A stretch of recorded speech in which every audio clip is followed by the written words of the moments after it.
Perfect? जगात perfect असं काही नसतं. आतापर्यंत इतक्या गर्लफ्रेंड झाल्या माझ्या, त्यातली एकही परफेक्ट नव्हती. त्यांना पैसा होता आणि मला timepass. That's how this generation works यार. पण मॅरेज वर्क करण्यासाठी टाइमपास चालत नाही. संसाराला कमिटमेंट लागते आणि आजच्या काळात कुणाला हवी कमिटमेंट? सब झूठ आहे.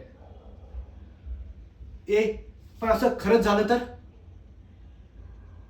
Why not? मी आतापर्यंत फक्त बिर्याणीमध्ये इन्व्हेस्ट केलंय.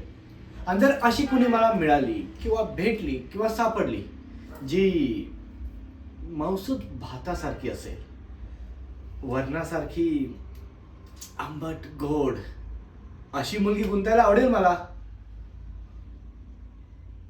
आधी वरण भात, तोही रोज. दररोजच्या वरण भाताचा कंटाळा आला तर? नको नको नको नको. खूप रिस्की आहे हे लग्न वगैरे, सारंच खूपच रिस्की आहे. पण जी मला जिंकण्यासाठी स्वतःला पणाला लावेल ती असणार मिस परफेक्ट.